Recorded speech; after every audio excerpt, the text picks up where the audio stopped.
Hello, welcome to a re-recording of our Wednesday night service, our Wednesday night Bible class, where we're looking at the history of the church.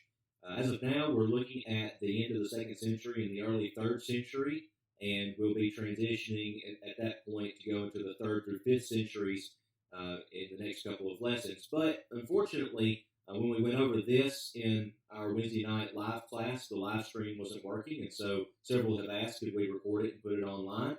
And the answer to that is, of course. So I'll have the PowerPoint up here that maybe you can follow along, and I'll be talking. You won't be able to see me in any video, at least, but that's probably a good thing, don't you think?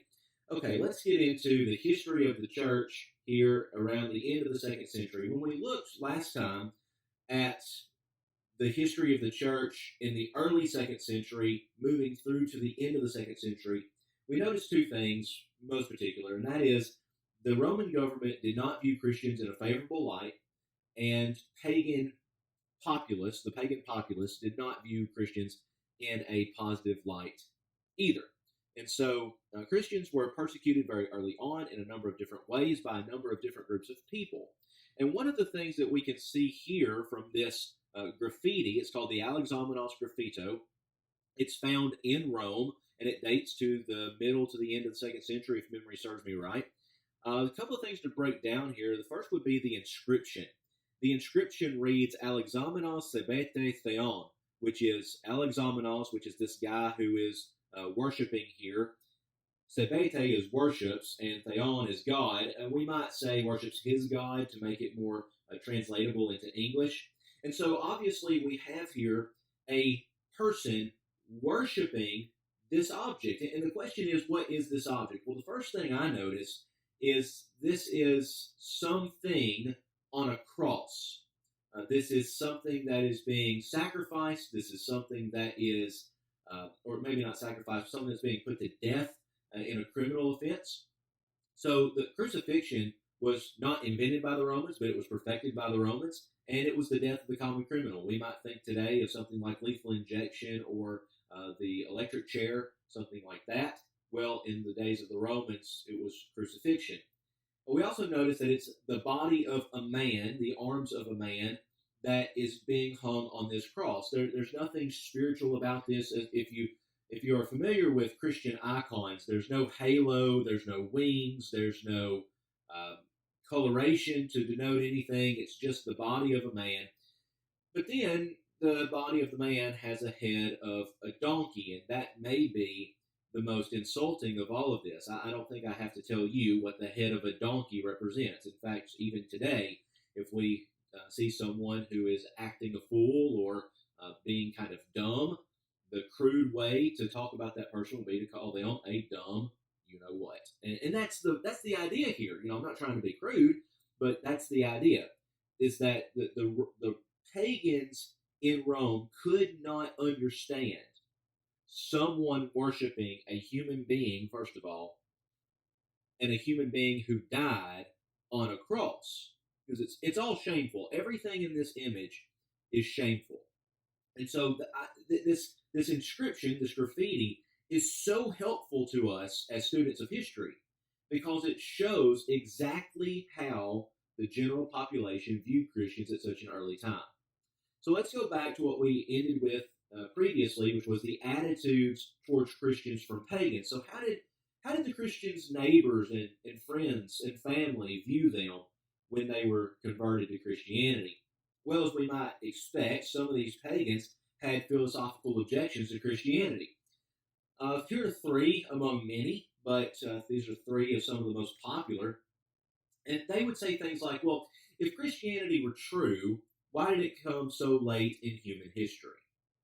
It's a good question to ask, because to a pagan, the more ancient the religion, the better it was. In fact, that's one of the reasons why Roman and Greek pagans did not force the Jews to convert to their way of thinking, to their religion. And that's because Judaism is just as old as Greco-Roman religion, at least to some degree, right? You go back to the 1500s BC with Moses, even further than that with Abraham. And so you have a very old tradition in Judaism.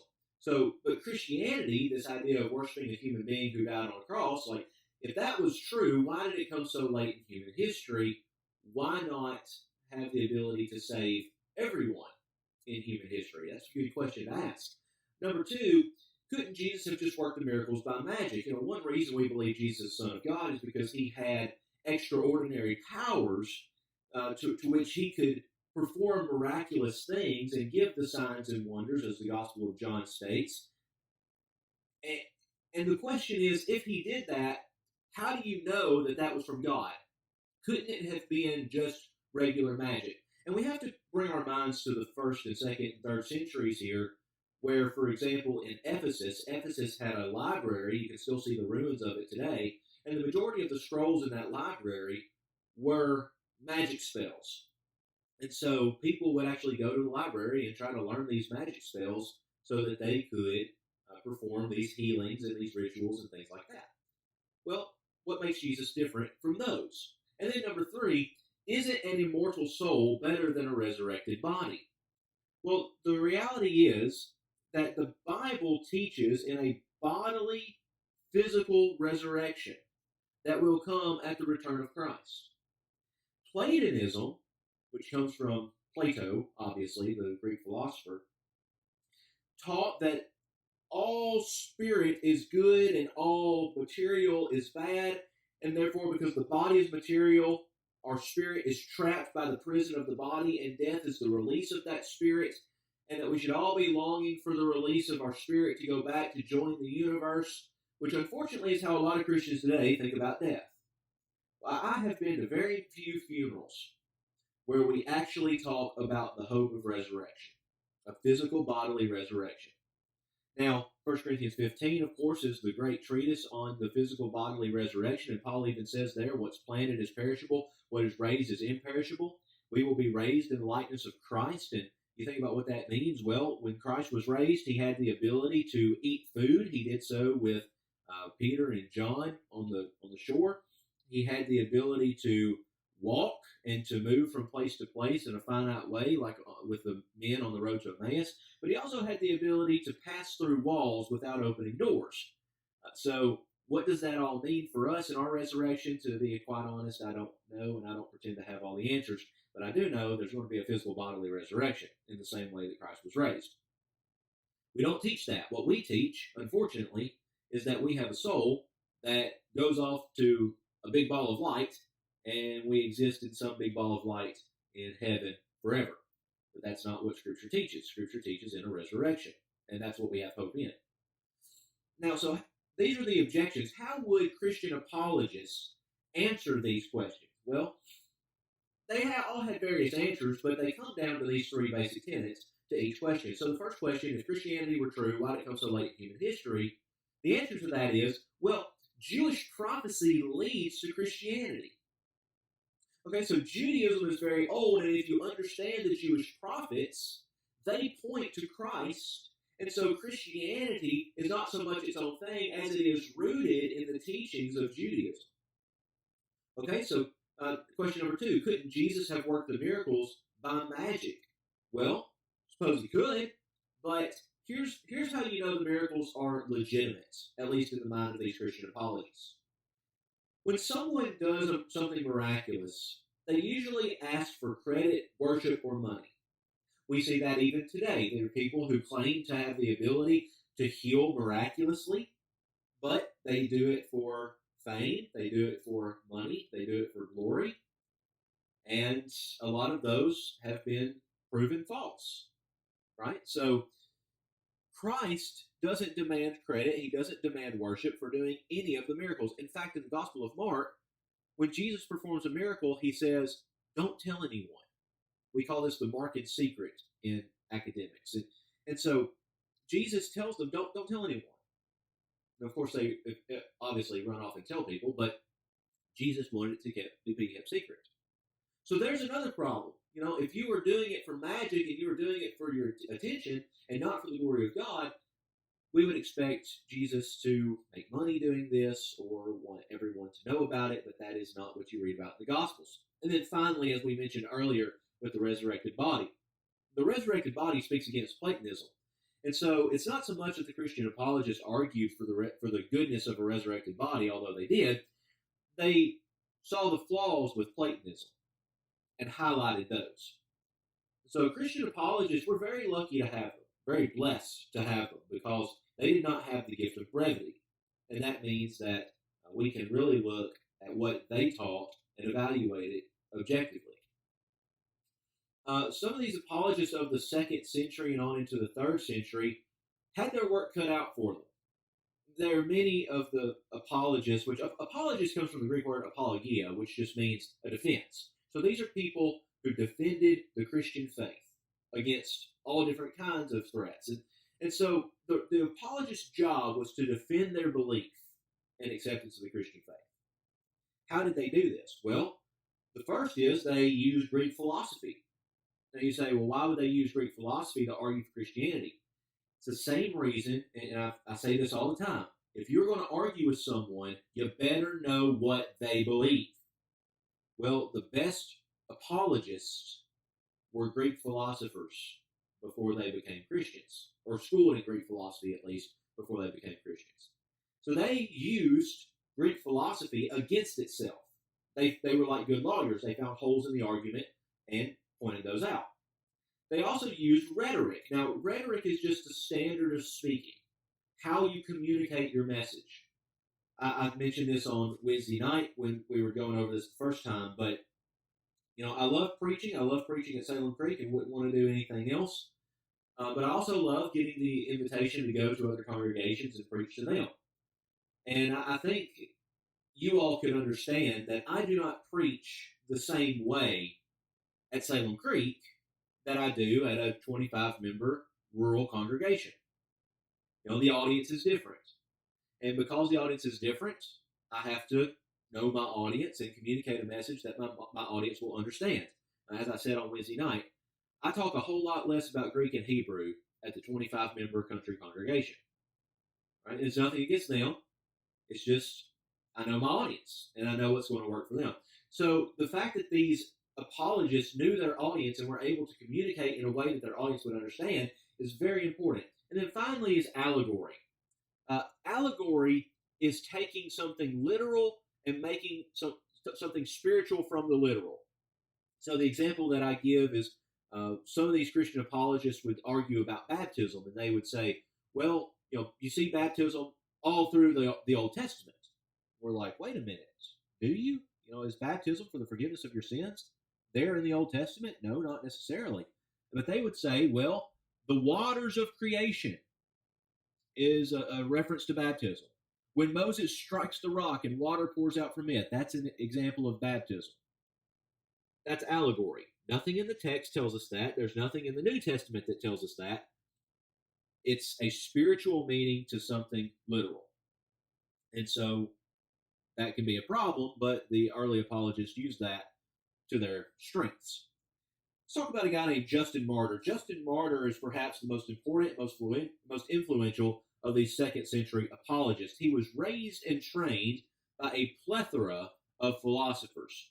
Justin was a Gentile. He was schooled in many different types of Greek philosophy, which is very interesting because usually you are only schooled in one type of Greek philosophy, but he was schooled in several. And he converted to Christianity because he did not find an acceptable answer to any of life's questions from these other philosophical ways of thinking.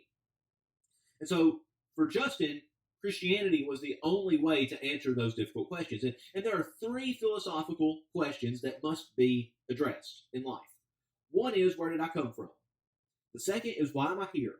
And the third is, where am I going? Those 3 have to be answered. And for Justin, Christianity was the only one that can answer those. And I would argue, too, that Christianity is the only one that can answer those 3 questions sufficiently today.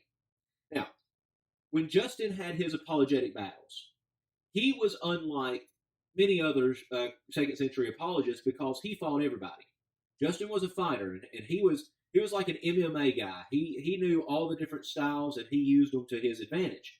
So he had these apologetic battles against pagans, people who believe in the gods of the state, let's say.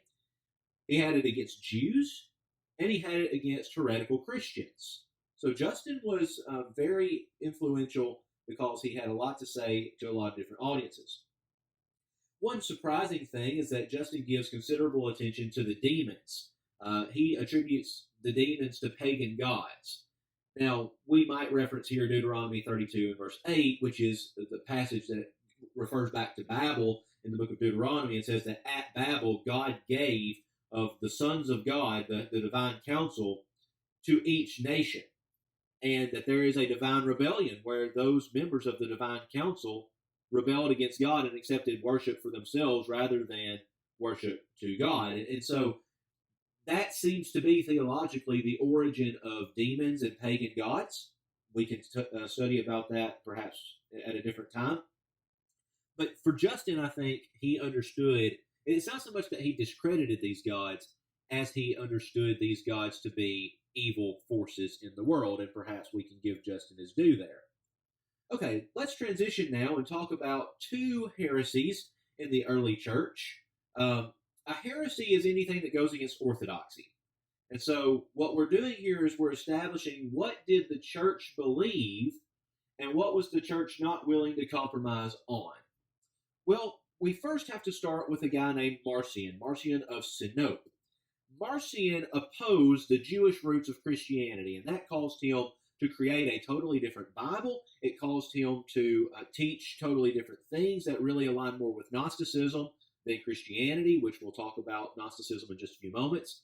But Marcion began his life and his career as a pretty good Christian.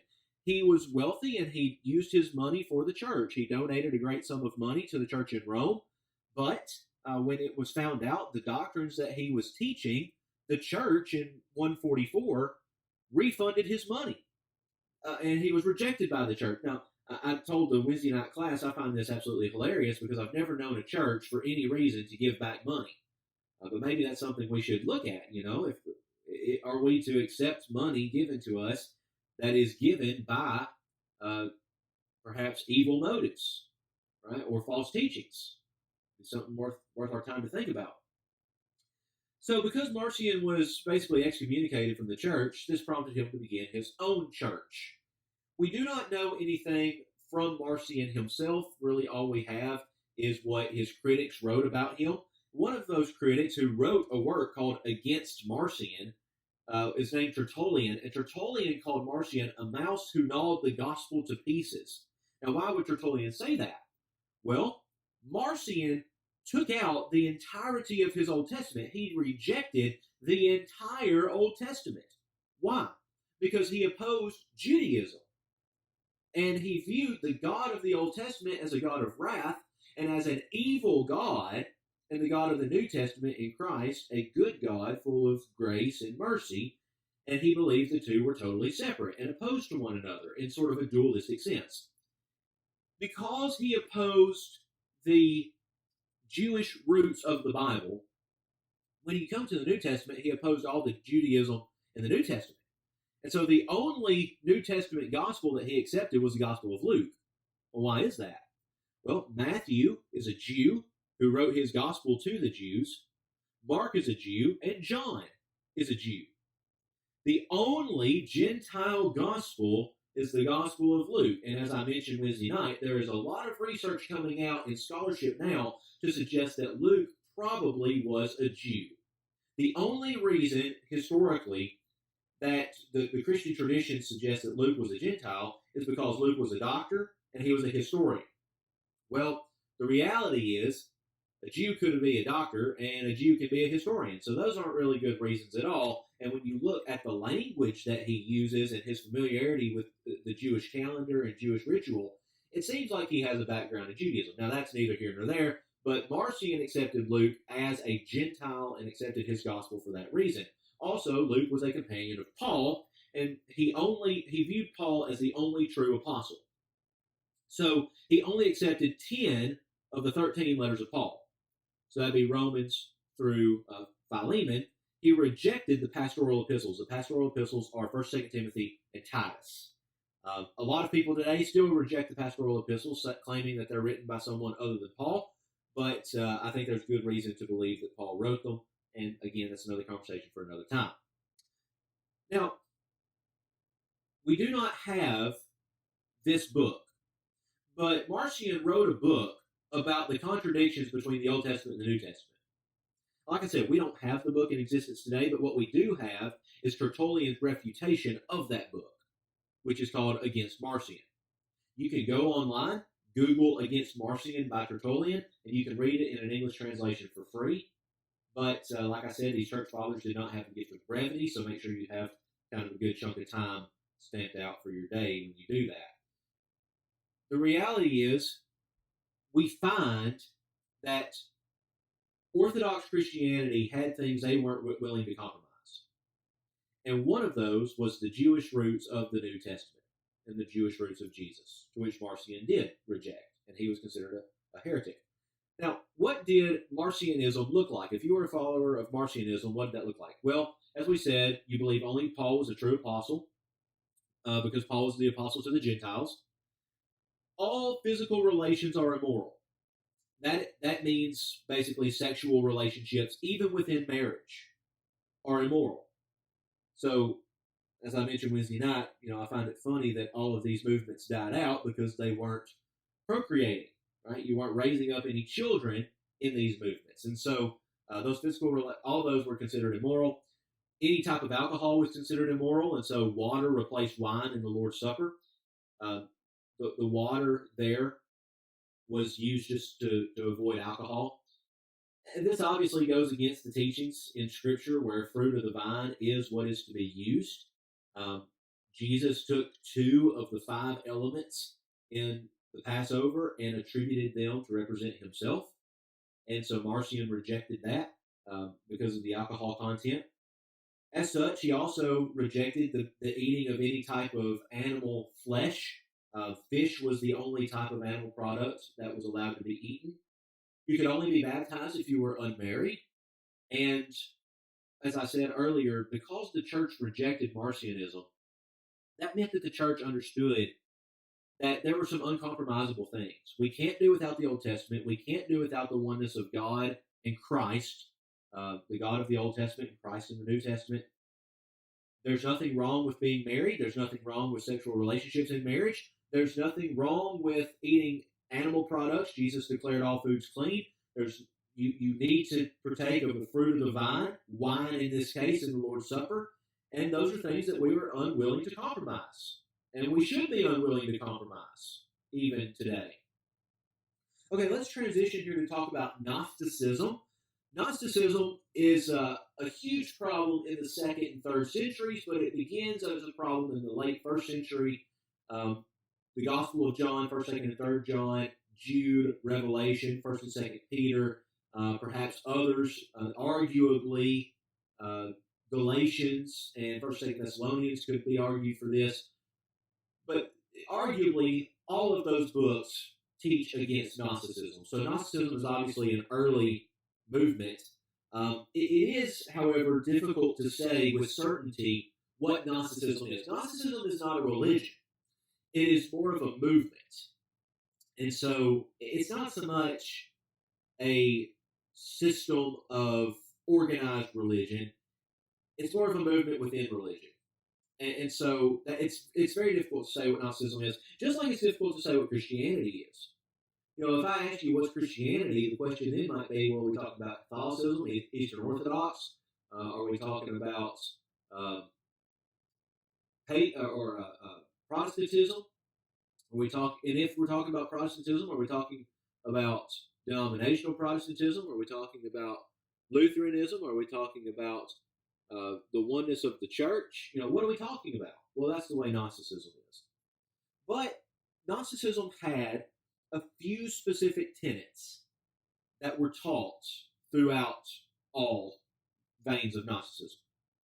The first is that you can only be saved if you have an experiential knowledge rather than factual knowledge. So let me put this into maybe modern terms. If you've read the book Muscle and a Shovel, you will know this to be the case with the author of that book. The author of that book went to a Pentecostal church and supposedly was saved, but the problem was he could never be truly saved until he had the ability to have some kind of miraculous gift. And everyone kept trying to get him to speak in tongues, and he was unable to do it, and so he was not truly, completely saved. Well, that's an experience, right? That's experiential knowledge. Um, and I mentioned this Wednesday night, and I don't mind mentioning it here because I believe it to be scripturally true. I do find it interesting that in the holiness movements, speaking in tongues is the spiritual gift that is used the most. You have very few people who claim to have the spiritual gift of healing or the spiritual gift of prophecy or things like that, and actually have that to check out and be true. And perhaps the reason is because the spiritual gift of speaking in tongues might be the easiest to fake. I'm not saying that anyone is faking it, but that might be a reason. And it's an easy experience to have. I do think it's interesting, though. 1 Corinthians 12, 13, and 14 all say that speaking in tongues is the least of the spiritual gifts. Okay, that's neither here nor there, but it's something to consider. Gnosticism worked the same way. You can only be saved if you have an experiential knowledge, meaning you have a secret knowledge that was given to you by God that nobody else has. And it's your job now to share that with everybody. Now, in Orthodox Christianity, you are saved based on factual knowledge, meaning you know factually that sin exists. You know factually that you are a sinner. You know factually that Jesus lived and died and was raised again, resurrected on the third day. You know factually that his blood cleanses you from sin. You know factually that there are things you have to do, like repenting and being baptized, in order to receive that salvation. Those are factual things that you know. And so Gnosticism taught that that wasn't enough. You had to have this experiential knowledge. Gnosticism also taught that there are two gods. There's a creator God, which is the God of the physical, and that should say God of the physical, not good. And there is an evil God. That the creator God is evil, rather. And there's one saving God who is the God of the spiritual, and the spiritual is the good. So you have creation, physical things which are evil, and a God over that. Spiritual things, and saving God, which is good. Physical is evil, spiritual is good. That's basically what you need to know. Because of that, all flesh is inherently evil, and all spirit is inherently good. And because of that, they deny the incarnation of Jesus. Because for God to take on flesh would mean he's inherently evil. And that obviously doesn't work with their theology.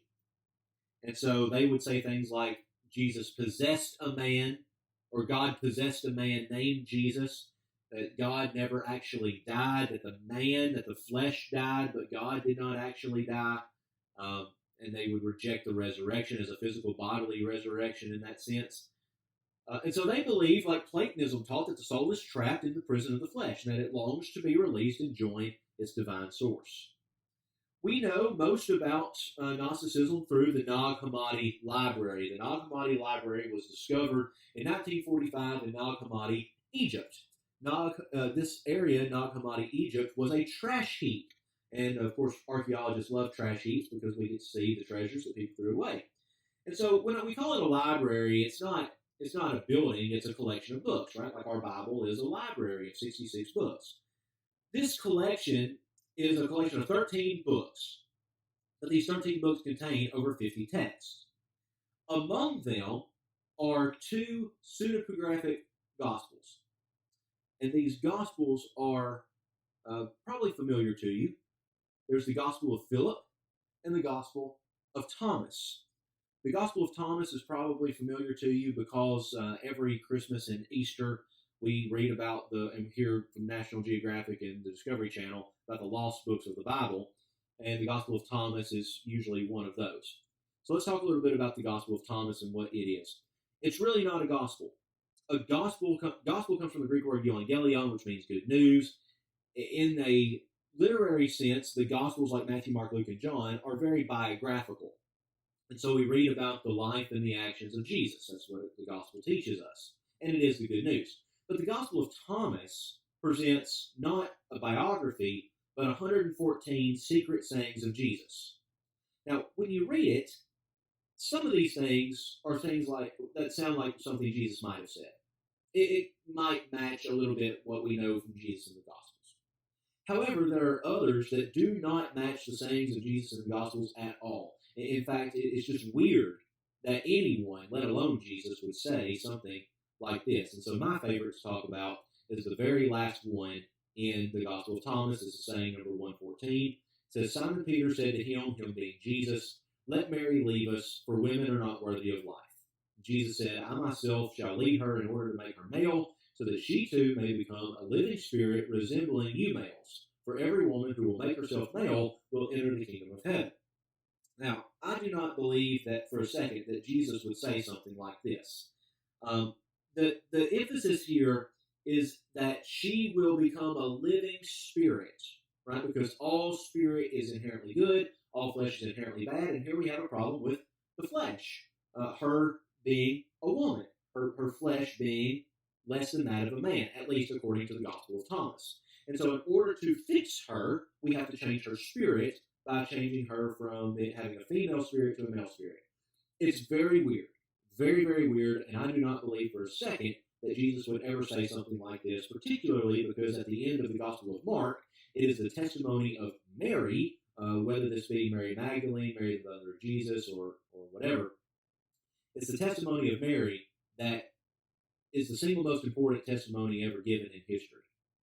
It's her message that was brought back to the apostles that showed the resurrection of Jesus.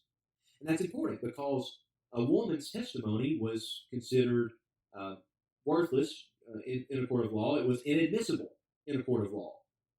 So I do think that it's important for us, especially those of us who might view females as lesser in senses of equality in religion, to realize that the message of the resurrection came first through women.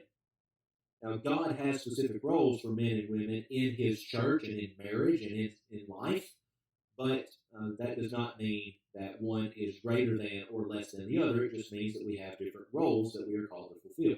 So, again, back to this point, I don't think Jesus would ever say something like this. So, we'll end with this. What was so wrong with Gnosticism? Why was it considered a heresy by the early church? Well, Orthodox Christians concluded that Gnostics were heretics because they denied 6 fundamental doctrines of Christianity. And here are those 6. Number 1, Gnosticism denied the identity of the Creator God as the same as the Supreme God. And when we read the Bible, obviously in Genesis 1, it is the Supreme God. It is the God of the heavens and the earth. It is the God of Israel. It is the God of the church in the New Testament who created all things. And so there's not a separation, and Gnosticism denied that. Number 2, Gnosticism denied that that there's goodness in the created order of the universe, because all physical things are evil in the realm of Gnosticism.